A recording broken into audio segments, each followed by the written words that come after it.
Senator JB Ercito is recognized. Thank you, Mr. Chair. Again, I would like to get to yung sistema ang gusto natin malaman po rito. Siguro, Engineer Alcantara, pagpatuloy, na nabusan ako ng oras na nakaraan. Noong nakarang hearing, nabanggit mo na sa affidavit mo na sa dami ng projects sa district mo at sa laki ng pondo na naibaba doon, hindi na kaya. Yung absorptive capacity nyo, nasagad na.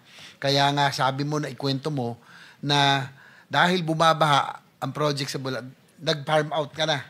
No? Naghanap na kayo ng ibang distrito, nakakargahan. Tama ba? Diba? Yun ang sinabi nyo kanina. Yes, Sir Honor. Nakakagulat na bilyon-bilyon piso pala ang pwedeng pakilaman ng district engineer. So, ganun ka-powerful o ang inyong kapangyarihan na pwede na rin kayo na maglagay sa ibang distrito.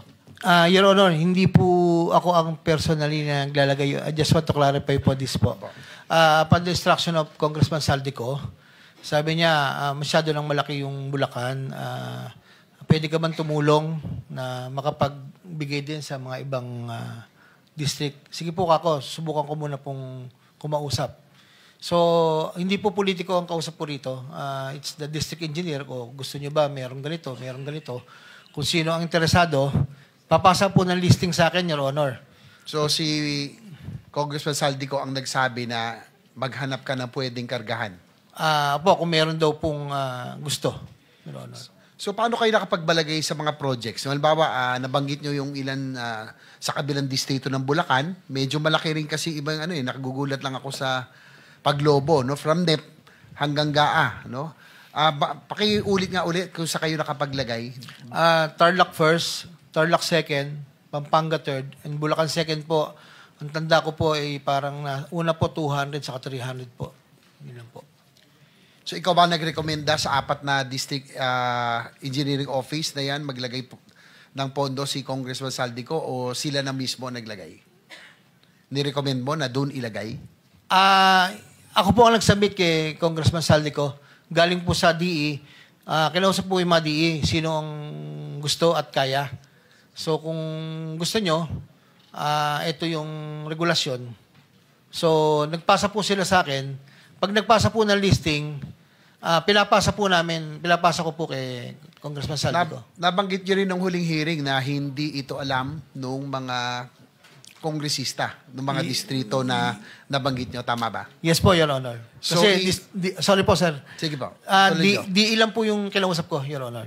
Hindi alam ng mga kongresista sa yes mga po, distrito. Your Honor. Opo. So, pag ganito yung scheme, kanina yung binabanggit ni Senator Erwin Tulfo, yung parking, parking scheme. Pag ganito, ibig sabihin, ito ba yung sagasa na hindi alam, pero nilalagyan ng pondo? Posible po. Pero posible din po si DE kung nakipag-usap po sila sa... Kasi dalawa yung Mr. Chair, dalawa yung scheme dito Yung isa na alam ng kongresista, may parking, gaya ng binabanggit ni Senator Tulfo kanina, pero meron din na talagang yung binanggit nyo na hindi alam ng kongresista, pero talagang ilalagay, siyempre, para magka-proyekto lamang. Tama ho ba? Posible po, Your Honor. So, ganun ang inaano ko rito, siyempre, ganun ka... makapangyarihan din ang district engineering office. I think yung Sagasa is walang budget yun babrasuhin ibig sabihin, hindi niya ka-level yun. Mas mataas sa congressman yun. Ibig sabihin, Sagasa po Di ba kanina si explanation ni Bryce Hernandez dati, pag Sagasa, walang komisyon. Pero pag parking, meron. Pero ito kasi talagang hindi alam ng kongresista So, Opo, sa ganito, meron silang may parking fee o wala na? Tingin ko po yung district engineer po ang makakasagot po doon sa pinagdala namin. Sa kanila. Kung may usapan po sila ng politiko o hindi. Bryce, can you confirm? Linawin ko lang po. Yung Sagasa po, ibig sabihin, hindi po pinagpaalam sa congressman na ibababa tong pondo na to. Pero meron din pong commitment to. So, binibigay yon Bryce, sa mga DE na lang?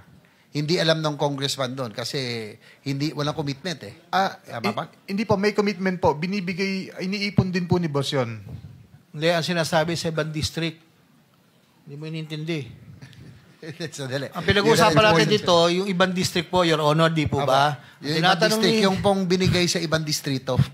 So, baka hindi alam ni I'm sorry, Your Honor, galing po ako ng washroom. Pinakonfirm.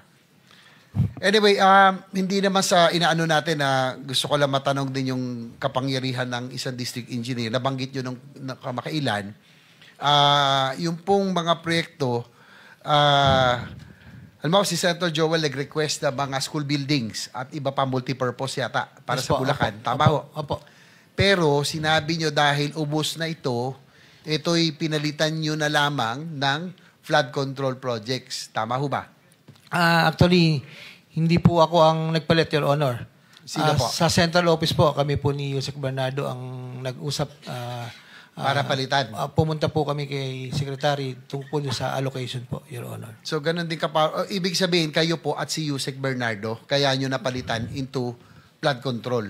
Yung pong mga request na school buildings. Actually, Your Honor, yung multipurpose building, ako po nagre-report lang po dahil sila po yung Undersecretary for Luzon kung any concerns po sa politiko na nasa kupang ko. Sa kanila ko po sinasabi, Your Honor. O kasi, hindi naman sa inaano natin, no? Pero naalala ko lang kasi si Senator Joel, consistent yan doon sa flooding at ayaw niya ng flood control, supposedly. Yes, Your Kaya Honor. nagulat ako, ba't siya nagkaroon ng flood control? At kayo po ang nagsabi na kayo po, kala ko kayo lang ang office, pero alam din po ni Yusek Bernardo na pinalitan Apo. into yung pong request for school buildings and multipurpose. Yun po ay napag-usapan po sa namin ni Yusek Robert saka ni Secretary Bonoan at that time.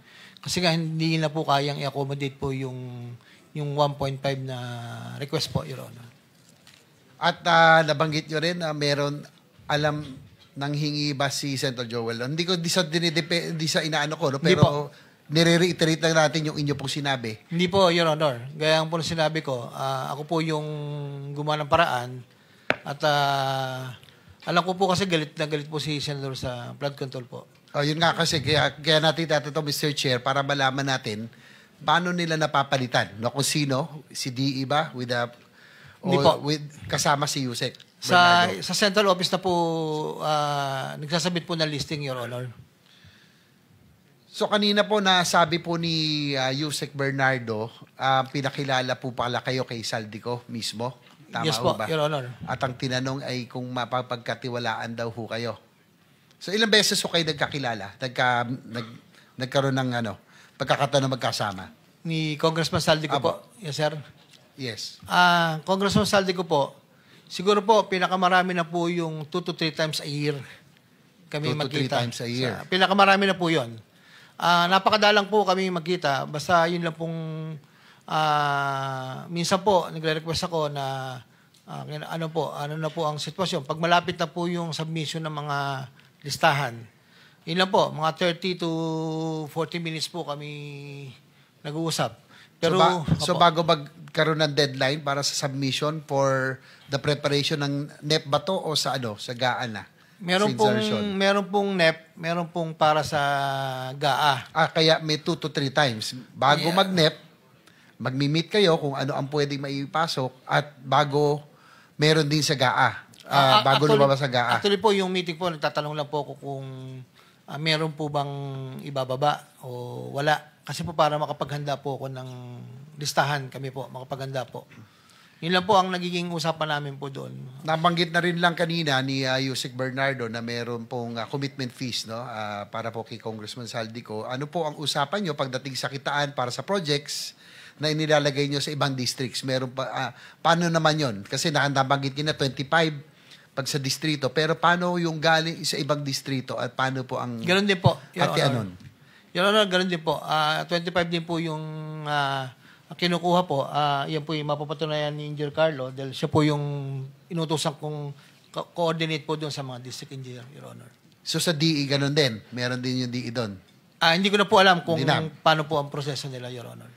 Well, itong anomalya ng flood control projects ay maituturing na isang malaking organized crime syndicate. Kaya nga, sana makabalik tayo muli doon, Mr. Chair, doon sa mga talagang perpetrator, sa mga nagsimula nitong nag-draw up nitong scheme na ito. No? Nakakalungkot, parang napupunta tayo dito sa mga kasama natin. Sinabi mo sa affidavit mo, ang connection mo kay dating Yusek Bernardo ng DPWH na kayo ay magkakilala noong 1997 pa. malaking papel ang ginampanan mo sa pag-angat ng inyong career sa DPWH at mukhang malaki rin ang papel niya sa iyong pag-unlad, no? Sa madaling salita, malalim ang sabi na nga, malalim ang bulsa at pinagsamahan ninyo, no? Kanina umamin naman si Yusek Bernardo at humingi ng tawad. Sa tingin nyo ba, bakit lubos ang kayong pinagkatiwalaan ni Yusek Bernardo? Ano ang binigay at pinakita mo sa kanya para ikaw ay mapili niyang tulungan makaangat sa buhay? Actually po, Your Honor, 1997 pa po, magkasama na po kami. Hanggang tumas po siya ng posisyon. Kami po talaga yung mga sinasabi po sa distrito na bata-bata po nila, ganun. So, yun po yun. At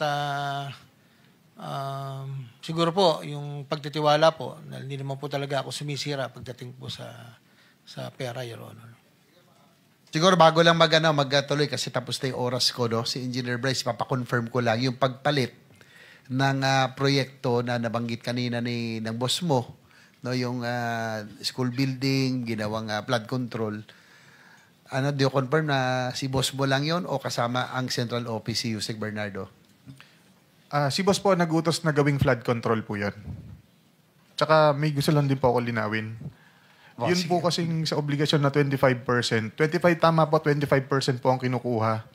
Pero kinukuha po ni boss yun, 25% sa ABC, hindi po dun sa proponent. So kung kukumpitin nyo po yun, meron po 2% na napupunta kay boss dun. Mr. Chair, Senator JB, Yes, sige. pwede mo clarify lang kung, Go ahead, please go ahead. kung sino yung boss na sasabi niya, Bernardo ba or Alcantara? Boss Henry Alcantara ko po. Alcantara. Thank you, Senator JB. Yung po, so ibig sabihin may 2% pang extra doon sa bukod sa 25% na sa proponent na sinasabi, yung commitment? Ibig sabihin po, yung 25% po, for example, kung 100 million po yung binaba, ang 25% po nun is 25 million. Pero kung i-compute mo po yung 25%, based po dun sa may appropriate budget cost, nasa 23 million lang po yun. So may extra 2 million po, kay Boss Henry po napupunta yun. Engineer Alcantara, Papatunayan po ni Engineer Carlo yan, Your Honor. Your do you Honor, confirm? hindi po gano'n ang computation po noon. Kay Congressman Saldi po, nung tinanong ko po siya, 25% po talaga yung allocation. Tinatanong ko po kung saan po ibabase. Pero yung iba po, tulad nung kay Senator Joel, sa appropriation po, diretso po yun. That's why 150 po. Yung iba po, ABC, yun po, nagiging contingency funds po ng office po pagka may mga request. Opo, Your Honor. Pero hindi po sa akin yun. Nahirapan ako sa computation nila, parang iba yung accounting nila eh. Ha? Iba yung accounting. Debit, credit, kupit. Parang iba yung accounting ng Hila, Mr. Chair, mamaya na lang pag nandito na si Yusek Bernardo. Yes, Senator De La Rosa is